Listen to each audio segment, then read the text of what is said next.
Hello and welcome back. I am going to talk to you today about what the Enneagram can do for you because you might have heard a lot about the Enneagram and you're wondering, well, what's the point? I know my number and I don't know what to do with it. So, a few things before we get started. First, the Enneagram is not a flash personality test or a party trick, and it is definitely not an excuse for poor behavior or meant to shame and stereotype someone else. It is a tool for personal growth and development. And rather than putting you in a box, it helps you break free from the box you're already in by identifying confining patterns and helping you figure out how you can get out of them. So, wherever your attention goes, your energy goes, your behavior follows. And in order to change behavior, it requires self observation and your attention. And self observation requires self awareness, intentionality, and patience and practice. So, this is not an overnight thing. But the Enneagram will help us discover hidden truths about ourselves and is a catalyst for transformation. It helps us understand underlying motivations and why we act and react in certain ways, and gets at the core of why we do what we do and can help us through understanding that lessen our bad habits. In stress, for example, it's helpful to understand, oh, these are the behaviors that's coming up. I'm stressed right now. How can I use this to then veer off in a healthier and more productive direction? That doesn't mean that we'll never be stressed again, if only. But what it means is we can become more aware of ourselves and our patterns and how that influences others. It also, in addition to leading to better understanding of yourself, leads to better connection and relationships with others. This is because you'll be able to more calmly and effectively solve conflict through understanding your own personality and that of others. Stronger communication skills, be able to better engage with family and friends, just simply by realizing not everyone experiences the world the same way we do. We all have our unique perceptions and ways of viewing things, and giving your insight and receiving insight from other people from their point of view helps us understand how those differences might cause conflict and helps us work through them better. So some people look at the Enneagram and see it's 9 numbers. That means I'm one of 9 types and I'm just like a bajillion other people. And that is not true. The Enneagram is very deep and multi-layered. It obviously has the 9 types, and then we each have wings, which is the number on either side of our type. So I'm a type 1 and I'm a wing 9. A type 1 could also be a wing 2. There's the triads, which I talked about in my How to Find Your Type video, head, heart, and gut, that talks about whether we operate primarily out of thinking, feeling, or intuition.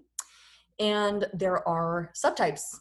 So there's the social subtype, the self-preservation subtype, and the one-to-one subtype.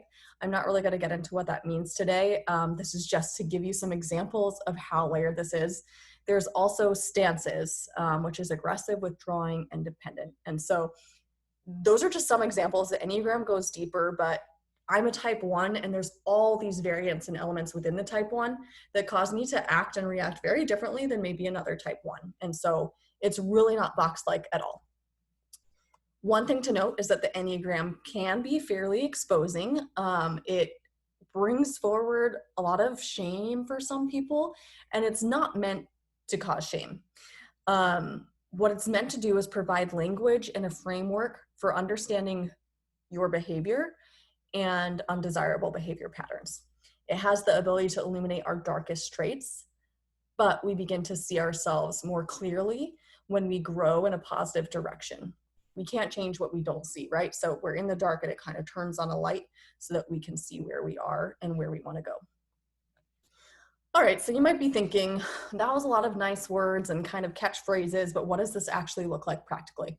So I'm going to talk about myself as an example. So I am the moral perfectionist, type 1. Type 1s are motivated by the desire to be good and worthy and moral and right. I'm always concerned with, like, what are the rules, what are the expectations, and how can I make sure I'm meeting and following them? Ones fear being bad, wrong, corruptible, And I have this inner critic, as type ones do, telling me everything that's wrong about me, that's wrong about the world, that could be better about me, that could be better about a situation. And it's good in a way because it helps me to see like, oh, this area could be improved, but it also is really not that fun because I'm constantly struggling with, having to remind myself, no, you are worthy and actually you're good and that thing that you did is good enough. Done is better than perfect. And one struggle with resentment. And that's because when you see all these, flaws in the world assaulting you, you want to fix them and make them right. And that leads to this bitterness and resentment of like, oh, why isn't this better? Why aren't these things better? And so because I easily see flaws and want to fix them and make them right, and I feel like there are very clear, efficient, and good ways of doing things, I often chime in with input that is meant to be helpful, but can be seen as nitpicking, judgmental, and nagging. So, for example, I was in the backseat of a car with some friends who were driving us to go on a hike one day, and the driver had her phone on display with the directions to get to this trailhead. And the directions said to go straight. And I noticed we were in a left turn only lane. And I started to think, okay, this is not right because that's not what the directions say. And if we gun it to go straight and get into the right lane that we're supposed to be in to continue straight, that's not good because that's not the right thing to do following traffic laws. So I spoke up from the back and said, oh, this is a left turn only lane. And she very patiently and graciously replied, yes, according to the directions, it has a similar ETA if we go left. And I was like, oh my gosh, I did it again.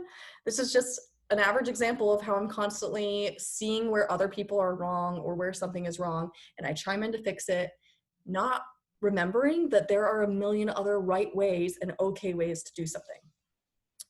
I'm also able to recognize when I'm in stress and course correct. So for example, recently I had a friend over who flooded my bathroom toilet. In an unhealthy state at a previous time in my life, I would have freaked out and been like, oh my goodness, the floor is going to be damaged. My bath mats are ruined. Is there, stuff floating around in this water that I'm cleaning that I really don't want to be touching? I wonder if this is leaking into the apartment below. All of that stuff would have been going through my mind.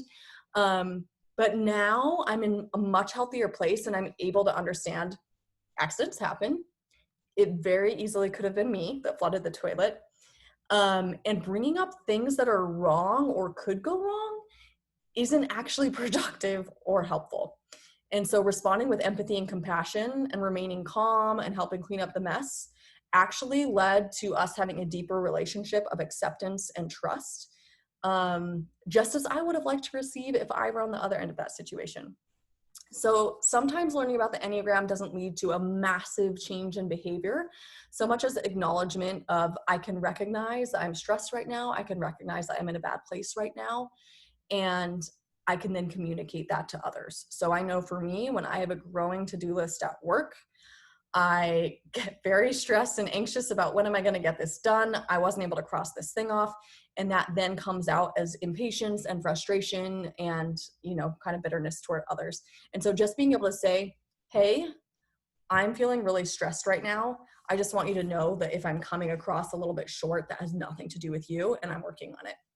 It doesn't mean that it's fixed and I'm never going to be frustrated with someone again, but it does mean that I'm communicating that and the other person then knows, oh, this isn't about me, this is about Marin, and now I don't have to worry about that. I think another thing that's really great about the Enneagram is it's personalized. I love personal development books and self-help books, podcasts, assessments, etc. But unfortunately, those things tend to be one size fits all.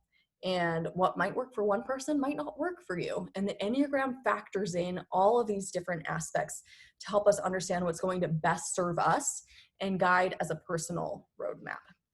So hopefully that was helpful for you and you were able to figure out, okay, the Enneagram could be a great tool. If you're wondering where do you go from here, reach out to me. I would love to do a free consultation with you to talk more about how to use the Enneagram and coaching to help you become most aware of these patterns. Thanks and have a lovely day.